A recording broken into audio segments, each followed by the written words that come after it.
If you disappear for 14 days, what would break first? The answer is going to tell you exactly where your freedom ends. Welcome to Freedom Entrepreneurship, where I'm answering one question. How can you have both growth and freedom? My name is Stephan Poschik. Let's get started. Today, we want to talk about dependencies in detail, because dependencies are one of the biggest, most painful freedom killer you can ever have. And to start with that, you are on a journey here. Because when you are a solopreneur and when you are very, very early stage, don't get me wrong, everything will depend on you. So don't even think about, oh my God, how can I stop doing XYZ already? No, you just are responsible for all the things, but you should not stay there. Because this is what I'm going to tell you in the next couple of minutes on how you can get out of these dependencies over time.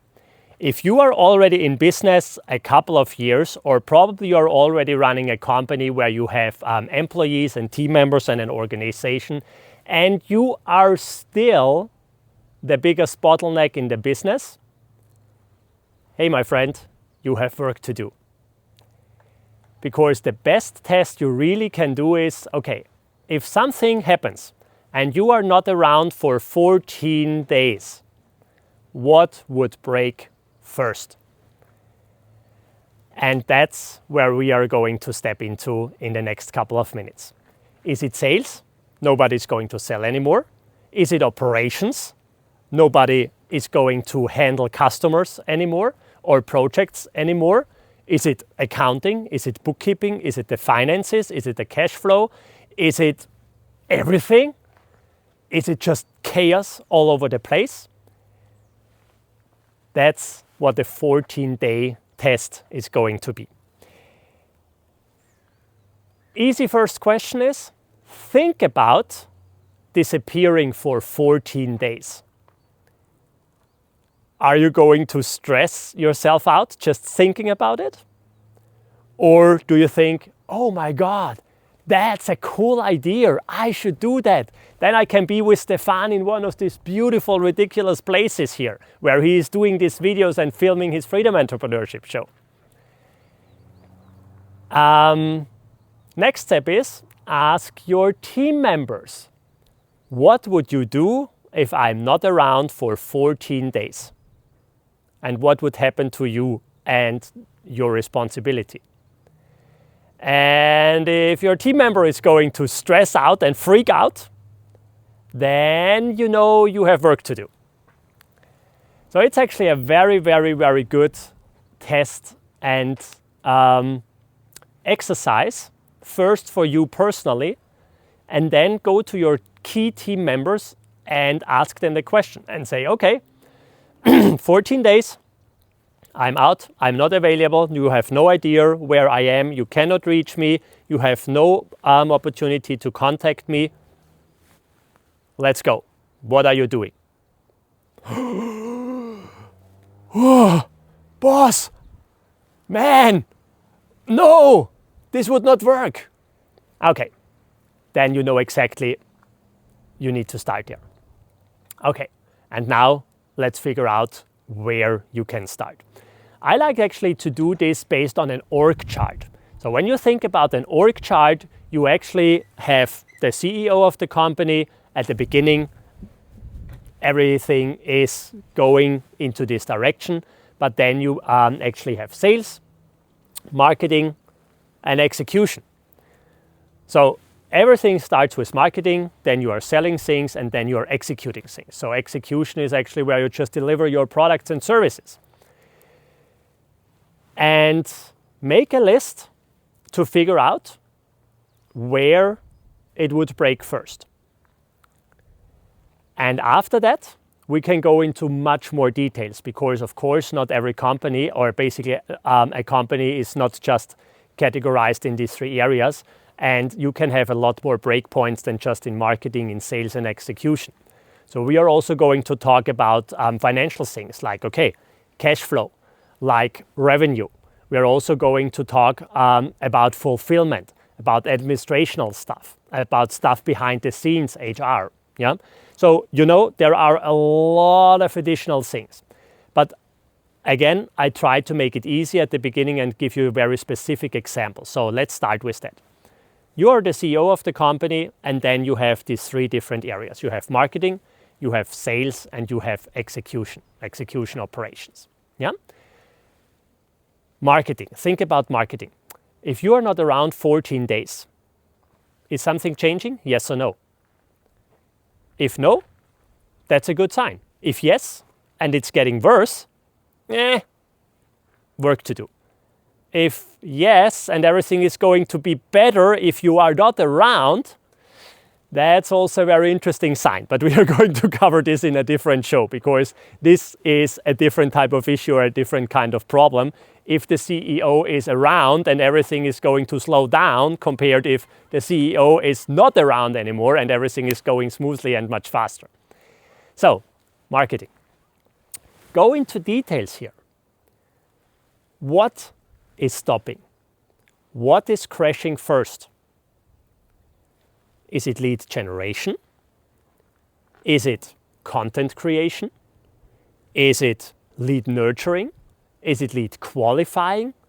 Is it organizational stuff behind the scenes? Maybe how you are organizing the leads, because nobody is taking care of the spreadsheets, or nobody is taking care of the handwritten bullshit lists you are doing where you are trying to keep track of your leads?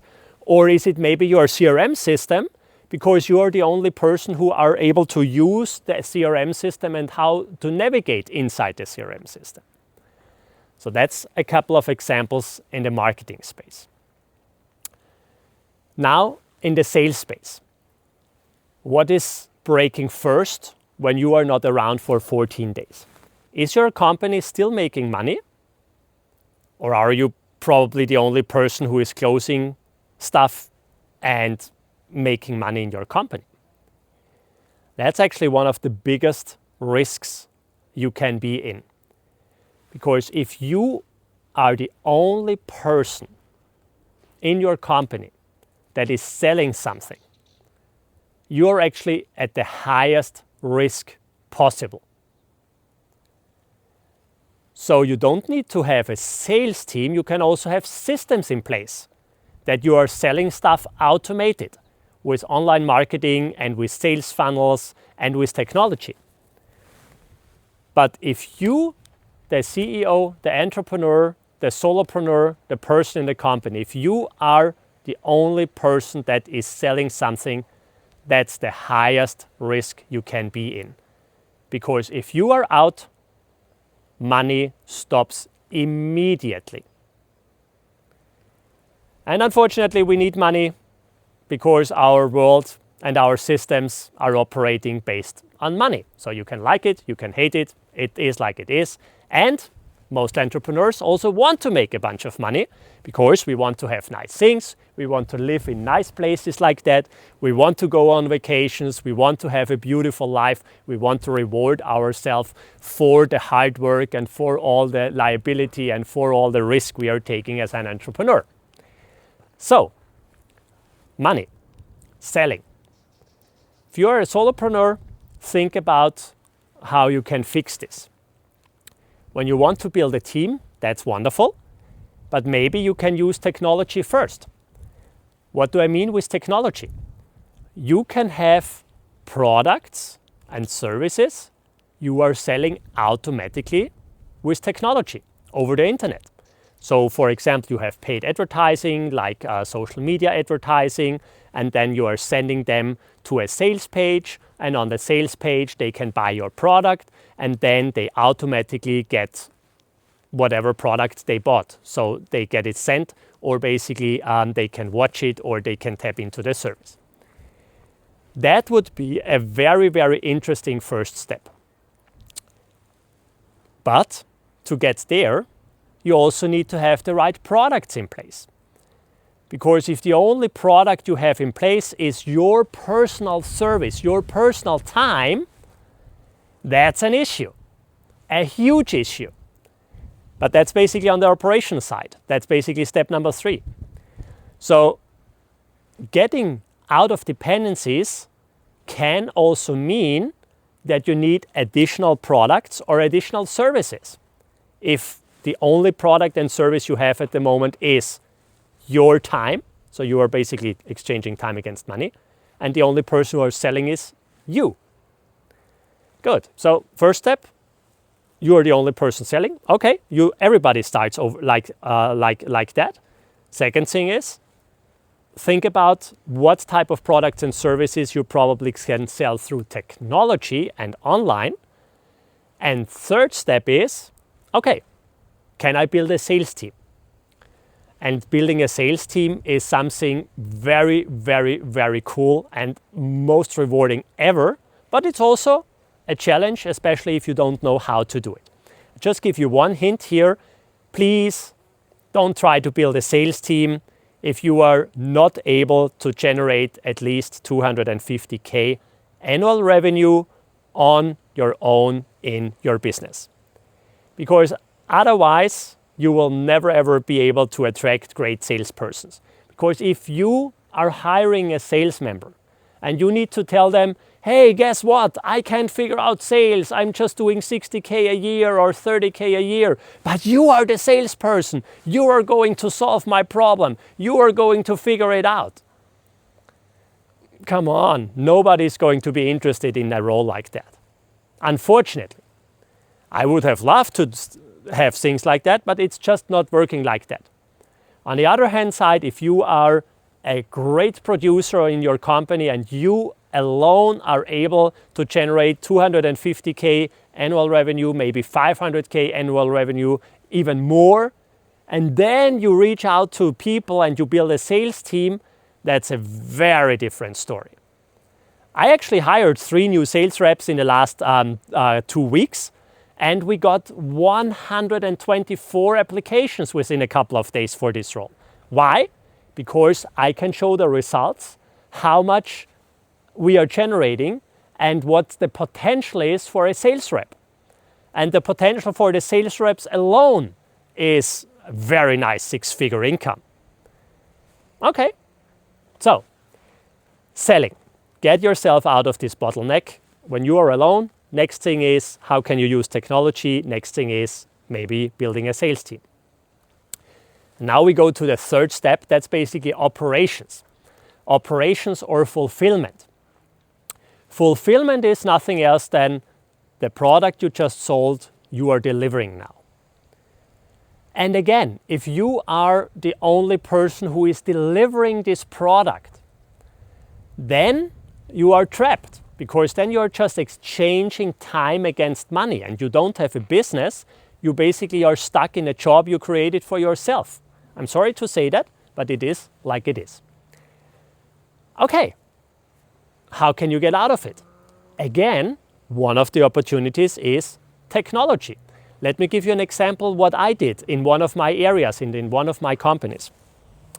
So when I started to do one-on-one coaching to help other entrepreneurs become more successful and grow and scale their business, I was exchanging time against money, because I was offering 1 hour of coaching for X amount of money.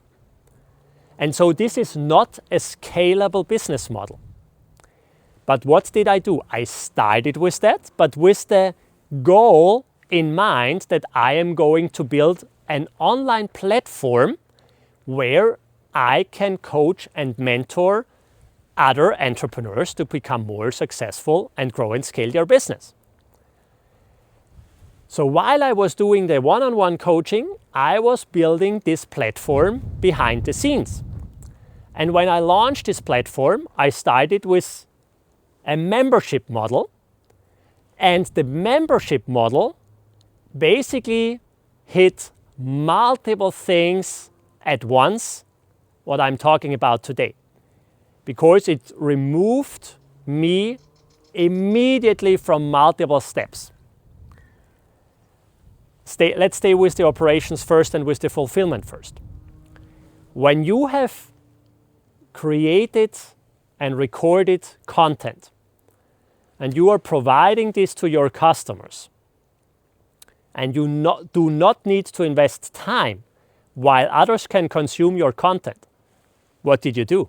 You removed yourself out of the equation. You removed yourself out of the bottleneck. That's what you can do if you create an online course. That's what you can do if you create a community. That's what you can do if you create an online coaching and mentoring platform. That's what you can do if you create recorded events or webinars, and on and on and on and on and on and on. Okay? So the next thing though is, let's get back one step to the sales process. When you create products like that, where the fulfillment is automated, and where you create memberships instead of one-time sales, what is going to happen when you step away 14 days? So let's say you already have 10 members, or at some point you have 100 members, or probably 1,000 members in your community or in your platform. You are selling this membership once at the beginning, but every single month you are collecting money. Every single month you are making money, even if you are not actively selling in these 2 weeks. So that's one of the major game changers I personally implemented as a service-based business, and consultants, coaches, and trainers can do in their space. And you know what? With AI, it's easier than ever to create products and services like that. Good. So I already shared a lot of different things, but now let me give you a couple of additional ones. What else can be a bottleneck? Unfortunately, everything. But I want to give you a couple more examples. One additional example, which is always a pain in the ass, is finances for a lot of entrepreneurs. And here we need to differentiate between generating revenue and cash flow. Because generating revenue and selling things is actually easier than getting the cash flow right. And when you're an entrepreneur and you're an experienced business owner and you really want to grow and scale fast, you probably already ran into a cash flow crunch at least once. Because the faster and the bigger you grow, the bigger your cash flow issues can be. And I know a lot of entrepreneurs, they are generating very, very nice revenue. But the cash flow is a fucking pain in the ass. And I was in this situation over and over and over again too in the past. Because in a lot of situations, I was able to create revenue very, very fast. And our revenue was growing 2x, 3x a year. We had 30, 50% growth over sometimes a quarter. But the cash flow, that was hard. Why? Because sometimes people did not pay on time. We had a hard time in collecting money. They were on payment plans. We needed to invest a lot of money and a lot of work and upfront before we could collect the full amount of money, and on and on and on and on. Okay, so if you are in this situation, you need to figure out what is the core, what is the root cause of this problem. Is the root cause of this problem really the revenue what you are generating, or the cash flow, or your expenses? So deep dive into your finances. And an interesting part here is, where can you increase dramatically and unlimited? In reducing expenses or generating more revenue? Okay, again, where can you increase and grow unlimited? Reducing expenses or generating more revenue? Correct, in generating more revenue. So there should your biggest focus go. Of course, it's very important to have your expenses under control and to know where you are wasting money. But if you are stuck in trying to keep your expenses under control, you will never invest forward. You will never invest in your business. You will never invest into the future. But if you take a professional assessment of your expenses and you make sure that they are under control and they are good and into growth oriented, then your main focus should be on the revenue side, because there you can grow unlimited. You can go to 100K, to a million, to 10 million, to 100 million, to a billion, to whatever. I mean, look at the companies. There are companies out there, they are growing within the first 3 to 5 years from 0 to 750 million in annual revenue. There are enough examples out there. So why shouldn't it be possible for you? Why shouldn't it be possible for me? Okay? But not because they are just focusing on the expenses. That's because they are focusing on the growth and where they want to go. Okay, so growth, finances, and cash flow. Cash flow, if this is the problem, I give you a couple of things where you probably could start. Change your payment methods. Change your payment plans. Change your payment provider. I give you an example what we did in the past. So we said, okay, you can have a payment plan, dear customer, but we are charging 20% on top for payment plans. So why should I give you the payment plan for free where I know I have more effort? I know I need to invest more time into it. No, we charge 20% on top. Second thing is, make sure you give them ridiculous amounts of bonuses if they pay the full amount upfront before you even start to deliver your product.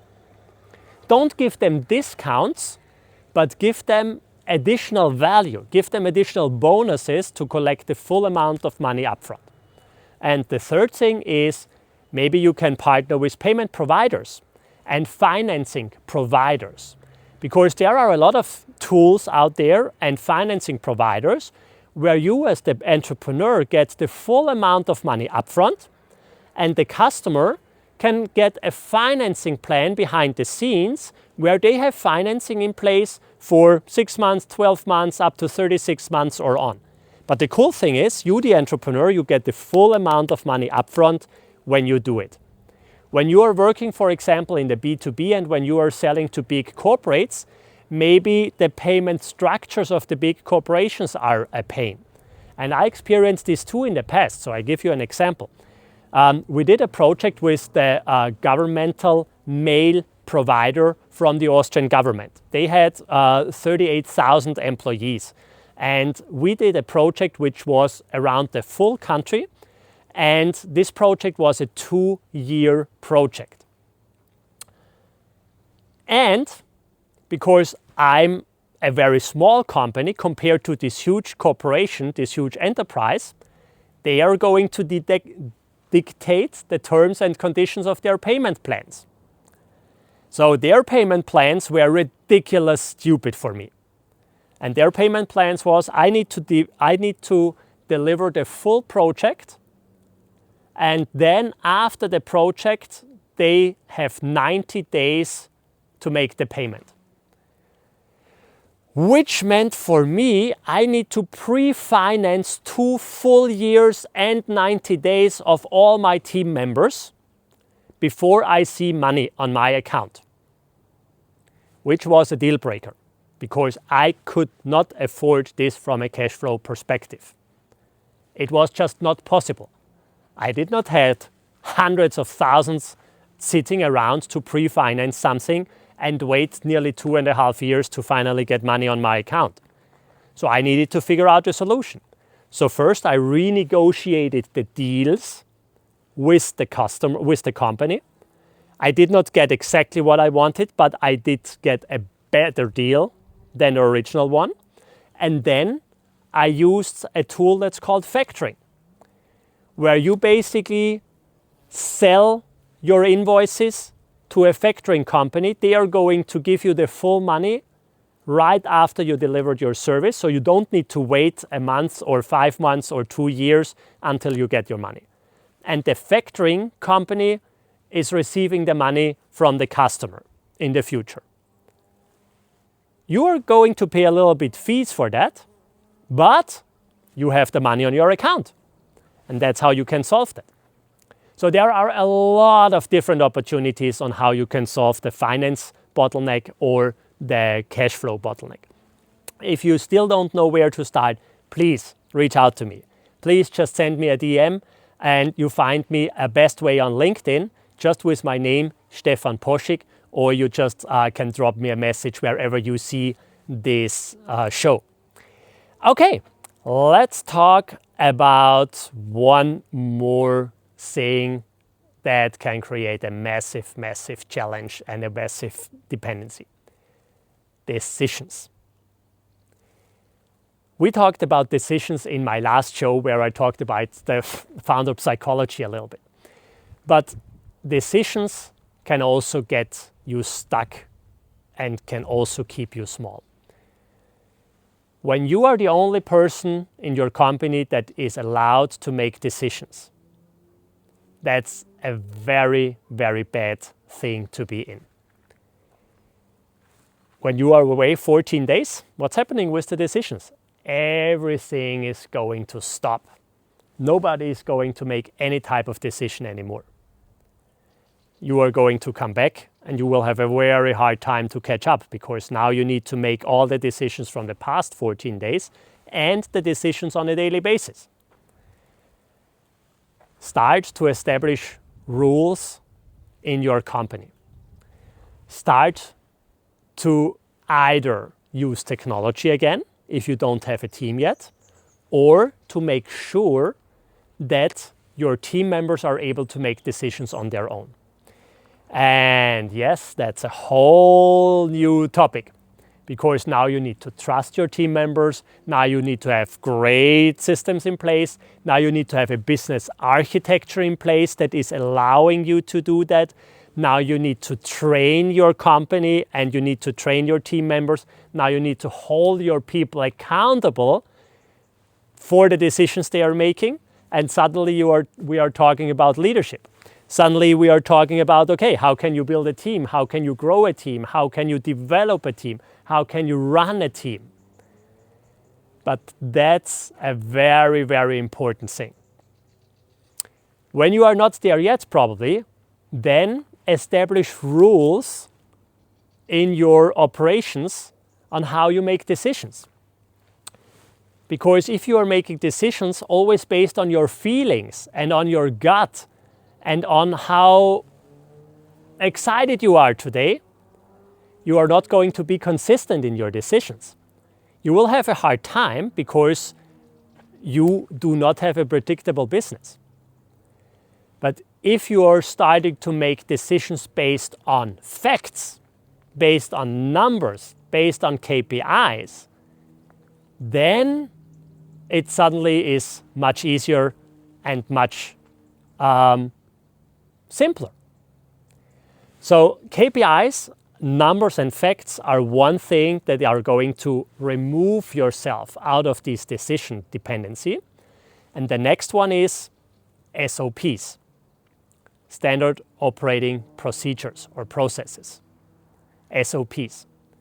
Because in an SOP, you can also implement rules that the person who is owning this SOP can make a decision without you, based on timeline, based on customer response, based on progress, based on KPIs or numbers again. So, I gave you a lot to think about again today. I know, it's a lot. But I really, really, really want to make sure that there is the right thing for you that you can get to the next step. So let me wrap this up a little bit. We talked about dependencies. We talked about the 14-day leaving your company, what is going to break first test, that you see where the biggest dependency is. We talked about, based on the org chart, where you can start. So marketing, sales, fulfillment, operations. We talked about cash flow and finances. We talked about decision dependencies. And again, if you feel overwhelmed, start with just one thing. Please don't start everywhere and try to fix everything at the first. Start where you have the biggest bottleneck and the biggest dependency. There you start. And I don't care if this is in marketing or operations or money or finances or whatever. Start where you have the biggest challenge. And then double down on that, remove this dependency, and then go to the next one. And if you don't know how to do it, please reach out to me, and I'm happy to jump on a call with you and help you get out of these dependencies. Thank you very much. I wish you a lot of success. Have an amazing week and see you soon. Bye for now.